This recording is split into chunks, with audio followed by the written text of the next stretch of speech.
ಬದುಕು ಗ್ರಾಮಕ್ಕೆ ಬೆಳಕು. ಸಿಂಗಾಟಾಲೂರಿನಲ್ಲಿ ಅಸ್ಪೃಶ್ಯತೆ ವಿರುದ್ಧ ಐತಿಹಾಸಿಕ ಹೆಜ್ಜೆ. ನಮಸ್ತೆ, ನೀವು ನೋಡ್ತಾ ಇದ್ದೀರಿ ರಾಷ್ಟ್ರ ಕ್ರಾಂತಿ ನ್ಯೂಸ್. ವಿಜ್ಞಾನ ಅದೆಷ್ಟೇ ಮುಂದುವರೆದಿದ್ರು, ಮನುಷ್ಯ ಚಂದ್ರನ ಮೇಲೆ ವಾಸಿಸಲು ತಯಾರಿ ನಡೆಸ್ತಾ ಇದ್ರು, ಇಂದಿಗೂ ಸಮಾಜದಲ್ಲಿ ಅಸ್ಪೃಶ್ಯತೆಯ ಕಳಂಕ ಜೀವಂತವಾಗಿರೋದು ದುರಾದೃಷ್ಟಕರ. ಇಂತಹ ಅನಿಷ್ಟ ಪದ್ಧತಿಯನ್ನ ಬೇರು ಸಮೇತ ಕಿತ್ತೆಸೆಯಲು ಗದಗ ಜಿಲ್ಲೆಯ ಸಿಂಗಾಟಾಲೂರು ಗ್ರಾಮದಲ್ಲಿ ಒಂದು ಐತಿಹಾಸಿಕ ಕಾರ್ಯಕ್ರಮ ಜರುಗಿದೆ.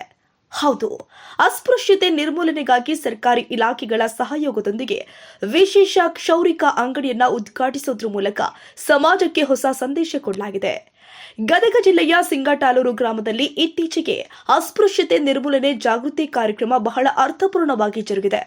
ಕಾರ್ಯಕ್ರಮವನ್ನು ಉದ್ಘಾಟಿಸಿ ಮಾತನಾಡಿದ ಗದಗ ಸಮಾಜ ಕಲ್ಯಾಣ ಇಲಾಖೆಯ ಉಪನಿರ್ದೇಶಕಿ ಡಾಕ್ಟರ್ ಶ್ರೀಮತಿ ನಂದಾ ಹಣಬಟ್ಟಿ ಅವರು, ಸಾಮರಸ್ಯದ ಬದುಕು ಗ್ರಾಮಕ್ಕೆ ಬೆಳಕು ಕೊಡುತ್ತೆ.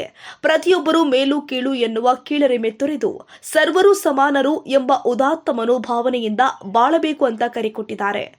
ಈ ಕಾರ್ಯಕ್ರಮದ ವಿಶೇಷತೆ ಅಂದ್ರೆ ಗ್ರಾಮದಲ್ಲಿ ದಲಿತರಿಗೆ ಕ್ಷೌರ ಮಾಡಲು ನಿರಾಕರಿಸುತ್ತಿದ್ದ ಸಮಸ್ಯೆಗೆ ಶಾಶ್ವತ ಪರಿಹಾರವಾಗಿ ಇಲಾಖೆಯ ಬೆಂಬಲದೊಂದಿಗೆ ವಿಶೇಷ ಕ್ಷೌರಿಕ ಅಂಗಡಿಯನ್ನ ಸ್ಥಾಪನೆ ಮಾಡಲಾಗಿದೆ. ತಾಲೂಕು ಆಡಳಿತ, ತಾಲೂಕು ಪಂಚಾಯಿತಿ, ಪೊಲೀಸ್ ಇಲಾಖೆ ಹಾಗೂ ದಲಿತ ಪರ ಸಂಘಟನೆಗಳ ಒಕ್ಕೂಟದ ಸಹಯೋಗದಲ್ಲಿ ಈ ಕ್ರಾಂತಿಕಾರಿ ಹೆಜ್ಜೆ ಇಡಲಾಗಿದೆ. ಸ್ವಾತಂತ್ರ್ಯ ಬಂದು ಇಷ್ಟು ವರ್ಷಗಳಾದರೂ ಹೋಟೆಲ್, ದೇವಸ್ಥಾನ ಪ್ರವೇಶ ನಿರಾಕರಿಸುವುದು ಮತ್ತು ಕ್ಷೌರ ಮಾಡಲು ಅಡ್ಡಿಪಡಿಸುವುದು ಕಾನೂನು ಬಾಹಿರ. ಇಂತಹ ಅನಿಷ್ಟಗಳನ್ನು ತೊಲಗಿಸಲು ಈ ಜಾಗೃತಿ ಮೂಡಿಸಲಾಗ್ತಾ ಇದೆ. ಒಂದು ವೇಳೆ ಇಂತಹ ಆಚರಣೆಗಳು ಕಂಡುಬಂದಲ್ಲಿ ಕಠಿಣ ಕಾನೂನು ಕ್ರಮ ಕೈಗೊಳ್ಳಲಾಗುತ್ತೆ. ಸಮಾಜ ಕಲ್ಯಾಣ ಇಲಾಖೆಯ ಸಹಾಯಕ ನಿರ್ದೇಶಕರು ಆದ ಉದಯ್ ಕುಮಾರ್ ಯಲಿವಾಳ ಅವರು ಪ್ರಾಸ್ತಾವಿಕವಾಗಿ ಮಾತನಾಡಿ, ರಾಜ್ಯದಲ್ಲಿ ಇಂತಹ ಐತಿಹಾಸಿಕ ಪ್ರಯತ್ನ ನಡೆದಿದ್ದು ವಿರಳ ಅಂತ ಬಣ್ಣಿಸಿದ್ರು. ಗ್ರಾಮದಲ್ಲಿ ಅಸ್ಪೃಶ್ಯತಾ ನಿರ್ಮೂಲನಾ ಜಾಗೃತಿ ಕಾರ್ಯಕ್ರಮ ಆಯೋಜನೆಯ ಜೊತೆಗೆ ನಾವು ಅಸ್ಪೃಶ್ಯತೆಯನ್ನ ನಿವಾರಣೆ ಮಾಡುವ ಹಿನ್ನೆಲೆಯಲ್ಲಿ ಒಂದು ಸಂದೇಶವಾಗಿ ಕ್ಷೌರಿಕ ಅಂಗಡಿಯನ್ನು ಸ್ಥಾಪನೆ ಮಾಡುವ ಕಾರ್ಯಕ್ರಮವನ್ನು ಆಯೋಜನೆ ಮಾಡಲಾಗಿತ್ತು. ಕಾರ್ಯಕ್ರಮಕ್ಕೆ ಆಗಮಿಸಿ ಉದ್ಘಾಟನೆಯನ್ನು ನೆರವೇರಿಸಿದಂತಹ ಡಿಡಿ ಸೋಷಿಯಲ್ ವೆಲ್ಫೇರ್ ಅಧಿಕಾರಿಗಳಾದಂತಹ ನಂದಾ ಮೇಡಮ್ ಅವರೇ ಹಾಗೂ ವೇದಿಕೆ ಮೇಲಿರುವಂತಹ ತಾಲೂಕಿನ ಎಲ್ಲ ಅಧಿಕಾರಿ ಮಿತ್ರರೇ ಹಾಗೂ ವಿವಿಧ ಗ್ರಾಮಗಳಿಂದ ಆಗಮಿಸಿರುವಂತಹ ಎಲ್ಲ ಸಮಾಜದ ಮುಖಂಡರುಗಳೇ, ಗಣ್ಯ ಮಾನ್ಯರೇ, ಎಲ್ಲ ಪದಾಧಿಕಾರಿಗಳೇ ಹಾಗೂ ಸಿಂಗಾಟಾಲೂರಿನ ಯಾವತ್ತೂ ನನ್ನ ಆತ್ಮೀಯ ಸಹೋದರ ಸಹೋದರಿಯರೇ ಹಾಗೂ ಬಂಧು ಮಿತ್ರರೇ ಹಾಗೂ ಮಾಧ್ಯಮ ಸ್ನೇಹಿತರೆ, ನಾನು ಬಂದು ವರ್ಷ ಕಳೆದ 2 ತಿಂಗಳಾದ್ರೂ ನಾವು ಬಂದಾಗಿಂದನೂ ಸಹ ಸುಮಾರು ಕಾರ್ಯಕ್ರಮಗಳನ್ನು ಆಯೋಜನೆ ಮಾಡಿದಂಥ ಸಂದರ್ಭದಲ್ಲಿ ಅಥವಾ ಸುಮಾರು ಸಭೆಗಳನ್ನು ಆಯೋಜನೆ ಮಾಡಿದಂಥ ಸಂದರ್ಭದಲ್ಲಿ ವಿವಿಧ ಗ್ರಾಮಗಳಲ್ಲಿ ಈ ತರ ಅಸ್ಪೃಶ್ಯತೆ ಈಗಲೂ ಸಹ ಇದೆ ಅಂತ ಕೇಳಿದಾಗಲೇ ನಮಗೆ ಬಹಳ ಆಶ್ಚರ್ಯ ಅನಿಸ್ತದೆ. ಯಾಕೆಂತಂದ್ರೆ ನಾವು ಎಲ್ಲಿ ಇದ್ದೇವೋ, ಈಗ ಎಲ್ಲಿ ಇದ್ದೀವಿ ಅನ್ನೋದನ್ನ ನಾವು ಸ್ವಲ್ಪ ಅವಲೋಕನೆ ಮಾಡಿದ್ರೆ ನಾವು ಈಗ ಚಂದ್ರಲೋಕವನ್ನೇ ಗೆಲ್ಲುವಷ್ಟು ದೊಡ್ಡ ಪ್ರಯತ್ನವನ್ನು ನಾವು ಮಾಡ್ತಿರುವಂತ ಸಂದರ್ಭದಲ್ಲಿ ಇಲ್ಲೂ ಸಹ ಈಗ ಇನ್ನು ಅವನು ಬೇರೆ ಇವನು ಬೇರೆ, ಅವರನ್ನು ಮುಟ್ಟೋದು ಬೇಡ, ಇವರನ್ನ ಹತ್ರ ಬಿಡಿಸೋದು ಬೇಡ ಅನ್ನೋಂತಹ ಒಂದು ಕೀಳು ಮನೋಭಾವನೆ ಹೊಂದಿರುವಂತಹ ಮನಸ್ಥಿತಿಯಲ್ಲಿ ಇರುವಂತಹ ಮನುಕುಲ ಇಲ್ಲಿ ಇದೆ ಅಂತ ಕೇಳಿದಾಗಲೇ ನಮಗೆ ಬಹಳ ದುಃಖ ಅನಿಸಿತು.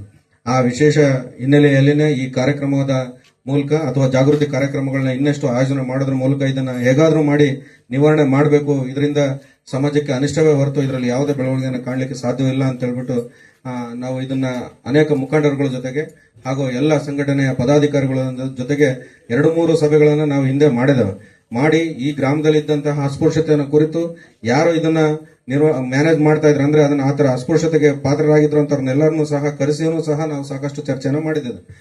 ಮಾಡಿದಂತ ಸಂದರ್ಭದಲ್ಲಿ ನಮ್ಗೆ ಇದನ್ನ ನಿವಾರಣೆ ಮಾಡ್ಲಿಕ್ಕೆ ನಾವೇ ಒಂದು ಸ್ಟೆಪ್ ಮುಂದೆ ಬಂದ್ರೆ ನಾವೇನಾದ್ರೂ ಇದರಲ್ಲಿ ಬದಲಾವಣೆಯನ್ನು ಕಂಡುಕೊಳ್ಬಹುದು ಅನ್ನೋಂಥದ್ದನ್ನ ನಾವು ನಮ್ಗೆ ಎಲ್ಲ ಸಂಘಟನಾಕಾರರು ಸಹ ನಮಗೆ ನೀಡಿದಂತಹ ಒಂದು ಮಾರ್ಗದರ್ಶನ ಮತ್ತು ಸಲಹೆ ಹಿನ್ನೆಲೆಯಲ್ಲಿ ಇವತ್ತು ತಾಲೂಕು ಆಡಳಿತ ಇಡೀ ರಾಜ್ಯಕ್ಕೆ ಮಾದರಿಯಾಗಿ ಈ ಗ್ರಾಮದಲ್ಲಿ ಅಸ್ಪೃಶ್ಯತೆಯನ್ನು ನಿವಾರಣೆ ಮಾಡುವ ಹಿನ್ನೆಲೆಯಲ್ಲಿ ಒಂದು ಕಟಿಂಗ್ ಶಾಪ್ ಅನ್ನ ಸ್ಥಾಪನೆ ಮಾಡೋದ್ರ ಮೂಲಕ ಎಲ್ಲರಿಗೂ ಸಾರ್ವಜನಿಕ ಬಳಕೆಗೆ ಇದನ್ನ. ಹಡಪದ ಸಮಾಜದ ಮುಖಂಡರು ಆದ ದೇವು ಹಡಪದ್ ಅವರು ತಮ್ಮ ಸಹೋದರರನ್ನೇ ಇಲ್ಲಿ ವೃತ್ತಿ ಮಾಡಲು ಕಳುಹಿಸಿಕೊಡುವುದರ ಮೂಲಕ ಸಾಮಾಜಿಕ ಸಮಾನತೆಗೆ ಕೈಜೋಡಿಸಿದ್ದಾರೆ. ಕಾರ್ಯಕ್ರಮದಲ್ಲಿ ಭಾಗವಹಿಸಿದ ಸೋಮಣ್ಣ ಹೈತಾಪುರ, ಲಕ್ಷ್ಮಣ ತಗಡಿನ ಮನಿ ಹಾಗೂ ಎಚ್.ಡಿ. ಪೂಜಾರ್ ಅವರು ಮಾತನಾಡಿ, ಕೇವಲ ಕಾನೂನಿನಿಂದ ಮಾತ್ರವಲ್ಲದೆ ಜನರ ಮನಸ್ಥಿತಿ ಬದಲಾದಾಗ ಮಾತ್ರ ಅಸ್ಪೃಶ್ಯತೆ ಮುಕ್ತ ಸಮಾಜ ಸಾಧ್ಯ ಎಂದಿದ್ದಾರೆ. ಸತೀಶ್ ಪಾಸಿ ಅವರು ಶಿಕ್ಷಣದ ಮಹತ್ವವನ್ನು ಒತ್ತಿ ಹೇಳಿದ್ದಾರೆ. ಈಗ ಸಂಘದಾಳ ಸಂಪೂರ್ಣ ಅಸ್ಪೃಶ್ಯತಾ ನಿವಾರಣೆ ಆಗಿರ್ತಕ್ಕಂಥ 42 ಮನೆಗಳು ಉಳ್ತಕ್ಕಂಥ ಗ್ರಾಮ ಅದು. ಇಲ್ಲೆಲ್ಲ ಮೊದ್ಲು ಸಿಕ್ಕಾಪಟ್ಟೆ ಜನ, ಮತ್ತೆ ಈಗ ಯಾರು ಬಂದಿಲ್ಲ, ಮತ್ತೆ ನಾಳೆ ಹರಿಜನರು ಓಟ್ ಕೇಳಕ್ ಬರೋದಿಲ್ಲ ಬೇರೆದವ್ರು, ಅವಾಗ ಮುಡ್ಚೆಟ್ ಆಗೋದಿಲ್ಲ ಓಟ್, ರೊಕ್ಕ ಸೆರೆ ರೊಕ್ಕ ಇಸ್ಕೊಂಡು ಓಟ್ ಹಾಕ್ತಿರ, ಸೆರೆ ಕುಡಿದು ಓಟ್ ಹಾಕ್ತಿರಿ, ಮಾರ್ಕೆಂತೀರಿ.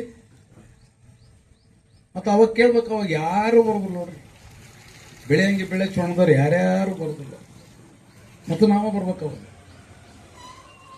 ಅದಕ್ಕೆ ನಾನು ಬರ್ತಾ ಕೇಳಿದೆ ಪೂಜಾ ಸರ್ಗೆ, ಆಮೇಲೆ ನಮ್ಮ ಲಕ್ಷ್ಮಣಗೂ ಕೇಳಿದೆ, ಯಾಕೆ ಇಲ್ಲಿ ಯಾವ ಊರನವರು ಬರೋದಲ್ಲ, ಬಂದೇ ಇಲ್ರಿ ಸರ್, ಇಲ್ಲಿ ಊರನವ್ರು ಯಾರು ಬರೋದು ಬಿಡೋದು, ಬಿಳೆ ಹೋಗ್ಬಿಡ್ತಾರೆ, ಹೆಚ್ಚು ಕಡಿಮೆ ಆದ್ರೂ ಬಿಳೆ ಹೋಗ್ಬಿಡ್ತಾರೆ.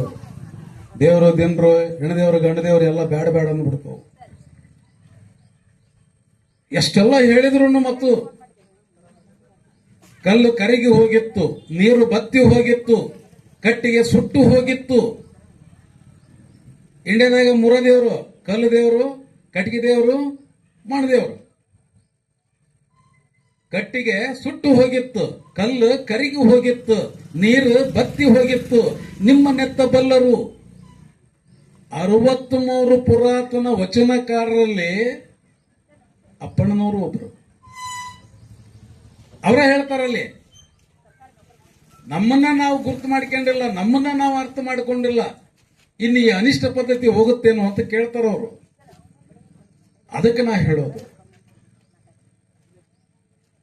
ಇಲ್ಲಿ ಹಡಪದ ಅಪ್ಪಣ್ಣನ ಎಲ್ಲ ಅನುಯಾಯಿಗಳು ಬಂದಾರೆ ಇಲ್ಲಿ. ಮತ್ತು ದೇವಪ್ಪ ಮೊದಲಿದ್ದನೂ ಬಹಳ ಪರಿಚಯ, ಸಾಮಾಜಿಕ ಕಾರ್ಯಕರ್ತ. ಏನೋ ಒಂದು ತಲೆಯಲ್ಲಿ ಐತಾನೆ, ಏನೋ ಒಂದು ಒಳ್ಳೆ ಕೆಲಸ ಮಾಡಬೇಕು ಅನ್ನೋದು. ಇವತ್ತಿಲ್ಲ ನಾಳೆ ರಾಜ್ಯ ಸರ್ಕಾರ, ಕೇಂದ್ರ ಸರ್ಕಾರ ಆತನಿಗೆ ಗೌರವಾದ್ರಗಳನ್ನು ಮಾಡೇ ಮಾಡ್ತದೆ ಅನ್ನುವಂಥ ಅಭಿಲಾಷೆ ನಮ್ದು. ಯಾಕಂದ್ರೆ ಎಲ್ಲವನ್ನ ಧಿಕ್ಕರಿಸಿ ಇಂಥ ಒಂದು ಒಳ್ಳೆ ಕೆಲಸಕ್ಕೆ ಆತ ಬಂದಿದ್ದಾನ ಅಂತಂತಂದ್ರೆ ನಾವೆಲ್ಲರೂ ಆತನಿಗೆ ಮನೋಬಲವನ್ನು ಕೊಡಬೇಕು. ಇಲಾಖೆ ಕೊಟ್ಟೆ ಕೊಡ್ತದೆ, ಇಲ್ಲ ಅನ್ನಂಗಿಲ್ಲ. ಅವರು ಸರ್ಕಲ್ ಒಳಗಡೆ ಇರ್ತಾರೆ, ನಾವು ನೀವೆಲ್ಲ ಸರ್ಕಲ್ ಹೊರಗಡೆ ಇರೋರು, ಅವ್ರಿಗೆ ನಾವು ಬೆಂಬಲ ಕೊಡಬೇಕು. ಯಾರು ಏನನ್ನಪ್ಪ ಅಂದ್ರೆ ಎಲ್ಲರೂ ಬಂದು ನಿಲ್ಬೇಕಿಲ್ಲ, ಔಡುಗಚ್ಚಿ ಹಾಕಿ ಬಂದು ನಿಲ್ಬೇಕಿಲ್ಲ. ನೀವು ಔಡುಗಚ್ಚಿ ಹಾಕಿ ಬಂದು ನಿಂದಿರಲಿಲ್ಲ ಅಂತ ಕೇಳಿದ್ರೆ ಮತ್ತು ಅದೇ ಹಣ ಬರ, ಅದೇ ಗೋಡು, ಅದೇ ಬಾಳ. ಕಾರ್ಯಕ್ರಮದಲ್ಲಿ ತಾಲೂಕು ಪಂಚಾಯಿತಿ ಇಒ ವಿಶ್ವನಾಥ್ ಹೆಚ್, ಸಿಪಿಐ ಬಿಸನಹಳ್ಳಿ ಸಿರಿ ಅನೇಕ ಗಣ್ಯರು ಹಾಗೂ ಗ್ರಾಮಸ್ಥರು ಉಪಸ್ಥಿತರಿದ್ದರು. ಯಲ್ಲಪ್ಪ ನಾಗಮ್ಮನವರ ಕಾರ್ಯಕ್ರಮ ನಿರೂಪಿಸಿದ್ರೆ ಮರಿಯಚ್ಚ ವಂದನಾರ್ಪಣೆ ಮಾಡಿದ್ರು. ಒಟ್ನಲ್ಲಿ ಸಿಂಗಟಾಲೂರು ಗ್ರಾಮದ ಈ ಮಾಧುರಿ ಕಾರ್ಯಕ್ರಮ ರಾಜ್ಯಕ್ಕೆ ಒಂದು ಹೊಸ ದಿಕ್ಸೂಚಿಯಾಗಲಿ ಎಂಬುದೇ ನಮ್ಮ ಆಶಯ. ಮರಿಯಚ್ಚ ಎಂಎಚ್, ರಾಷ್ಟ್ರ ಕ್ರಾಂತಿ ನ್ಯೂಸ್, ಗದಗ.